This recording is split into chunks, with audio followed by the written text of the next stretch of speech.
Pagkatapos, sinabi ni Kusay sa dalawang paring sina Zadok at Abiatar ang payo ni Ahitofel kay Absalom at sa matatandang pinuno. Matapos ipagtapat ang lahat, sinabi niya, "Babalaan ninyo agad si David na huwag matutulog ngayong gabi sa may bati sa ilang.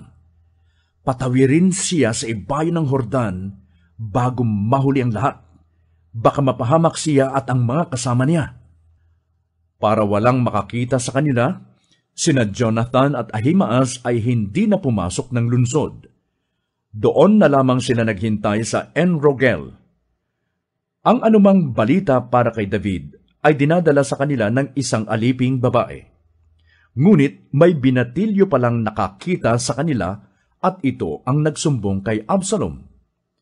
Nang malaman nila ito, umalis agad ang dalawa at nagtago sa Bahurim.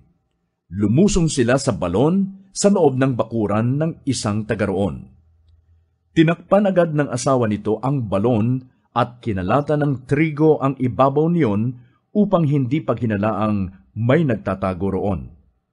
Dumating ang mga alipin ni Absalom at nagtanong sa babae, "Saan naroon sina Ahimaas at Jonathan?" "Tumawid na sila sa ilog," tugon ng babae. Ginalugad nila ang lugar na iyon, ngunit walang nakita. Kaya't nagbalik na sila sa Jerusalem. Pagkaalis ng mga tauhan, umahon sa balon ang dalawa. Nagpunta agad sila kay David at ipinagtapat ang masamang binabalak ni Ahitofel. Pagkatapos, sinabi nila, "Tumawid kayo agad ng ilog." Tumawid nga si David at ang buo niyang pangkat. At nang magmamadaling araw, wala isa mang naiwan sa kabila ng Hordan.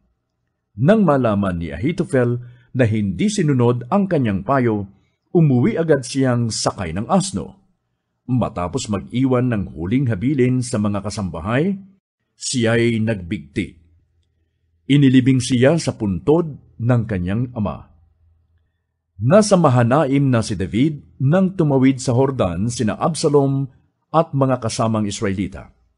Sa halip na si Joab, si Amasa ang ginawa ni Absalom na pinuno ng buong hukbo.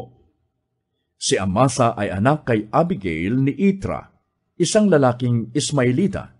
Si Abigail naman ay anak ni Nahas, kapatid ni Zeruias na ina ni Joab. Ang mga Israelita at si Absalom ay nagkampo sa Gilead. Pagdating sa Mahanaim, si David ay sinalubong ni Sobi, anak ni Nahas na Amonitang taga-Raba.